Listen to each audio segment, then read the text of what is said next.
So we're going to look at some more examples using Riemann sums to approximate the area under the curve. So our first one here, we're doing x cubed minus 5, and we've all been going from 0. So now we'll start at 1 to 5. And now we're going to break it down how you can do each one with a graph, without a graph, all TI calculator. So first, where is our table going to start? So if you look at this, we need to take this and break it into its 1 to 5. So we're going from 1 all the way to 5. So if we're doing the left endpoints and we break this into 8 subintervals, our first point is going to be here at x equals 1. That's our A. Our B here is 5. So our table is going to start at 1 because that's our first value and we're going from the left. Okay, and now we need to break this into 8 subintervals. And you can see I've already done that, but we're going to draw the lines anyways. Like that. And so again, we're always going down if it's negative, up for it's positive, and those are our positives and negative values. Now for left, that means we're going to go from here to the left and then up to that point, to the left and up. And these are our negatives right here. And now we're going to move on to the next one. So right here to the right, positive, right, positive. And so these are under estimates in the positive region. And there we go. So you can see as we move across, we're going to get 8 subintervals. What was our change in width? So again, all you have to use is our change in x formula. And so that would be our B, which is 5, and our A, which is 1. So it's 5, take away 1, and then the number of subintervals.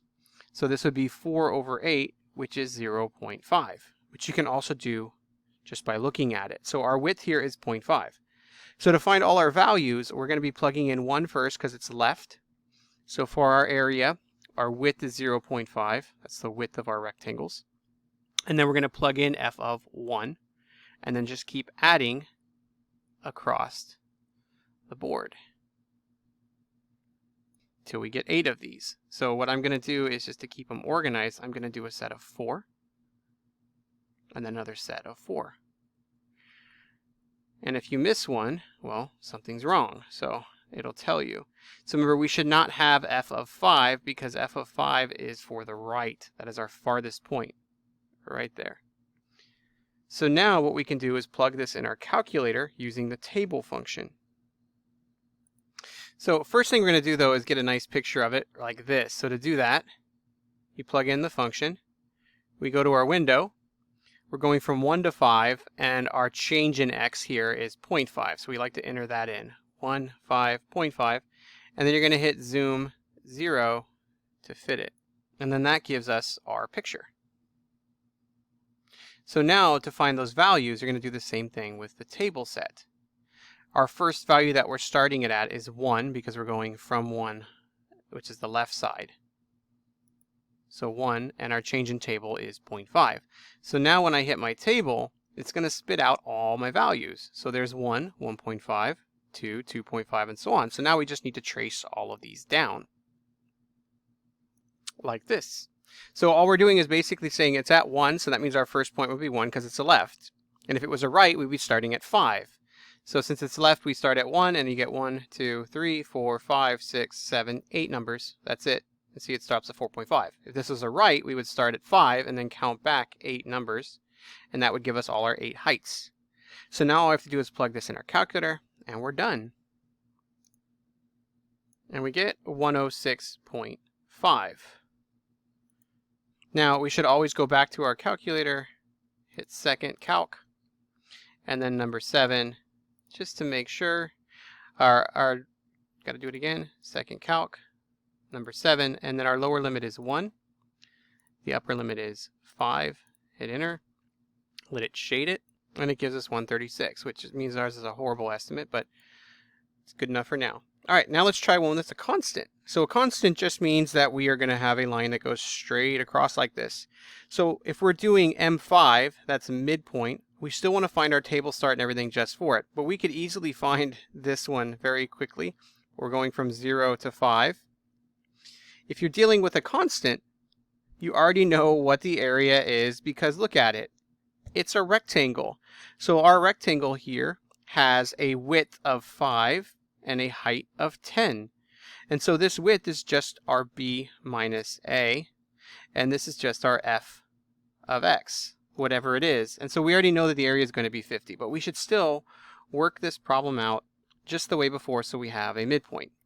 So you can see all these values. So we're going to break it up into 5 parts. And so right here, right here, right here, and right here. Now, our table start, though, is for a midpoint. So if you look at our first subinterval, we always want to start it with the middle. And so if our first subinterval is from 0 to 1, our middle would be 0.5. And the change in x is still the same. It's 5 minus 0. It's your a and your b, and then you're dividing it by the number of subintervals, so 1. So now if we were to plug those in our calculator, everything would work out. So if this is a midpoint, our area would be our width of 1 times all of our heights. So it'd be 0.5, and then we add our 1.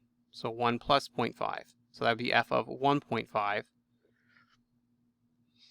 2.5, 3.5, and then finally 4.5. And that would be our 5 points. 1, 2, 3, 4, 5 for our 5 sum intervals. See, one at 0.5, that one, that one, that one, that one. But you can see that what we do is going to give us the exact area under the curve. So if you were to take your calculator, go back and enter the function, hit window, and then we go from 0 to 5. And then our y min is from 0 to 10. And then we graph it. There's our picture.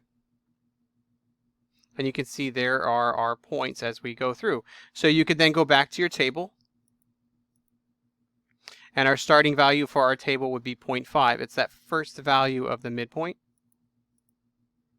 The change in table literally is your change in x. So our change in x is 1.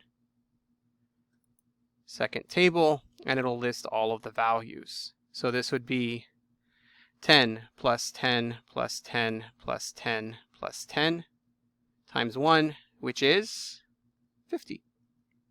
So obviously I would not do anything here. I would just say, oh, it's a rectangle and it's 5 by 10. That's 50, and I'm done. I wouldn't do any of this work. But just so that you have the midpoints, this is the same way you would do it with the table setup. All right, let's try a trig function now. So it doesn't really matter what function we're using. It's still going to be the same way. This is an R6. So the R6 and the left 6 are done very similarly. So we're going to put this in our calculator with a table start of 0. And then we need to find our change in table. So again, it's a and b, and then our n is 6. So it would be pi, take away 0, over 6. So that would give us pi over 6. And so you can see I've already broken it up into those 6 by using my change in x. So I know I'm starting at 0. So then it would be pi over 6, 2 pi over 6, 3 pi over 6, 4 pi over 6, 5 pi over 6, and then finally pi. And so I can see my subintervals right there very easily. And since we're doing a right, that means we're going to start at the right and work our way across. So when you look at the table, you want to think of the same way. You want to just start at the pi and work your way across, and that will give us all of our areas that we need, all of our heights. So our area here is going to be a width of pi over 6. Again, it's width times all the heights, right?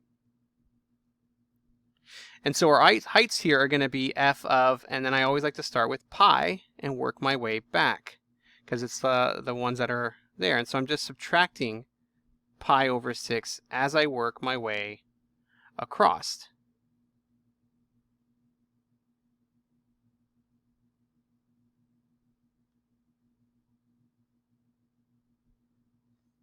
And then finally f of pi over 6. And you're just counting out 6 of them, right? Because that's our n. So we started with pi, and then 5 pi over 6, 2 pi over 3, pi over 2, pi over 3, and then finally pi over 6. And that gives me all of the heights of the rectangles. So when I enter this in the table, you're going to plug in the function. And then I like to look at the graph first. So I did 0. And then it goes to pi.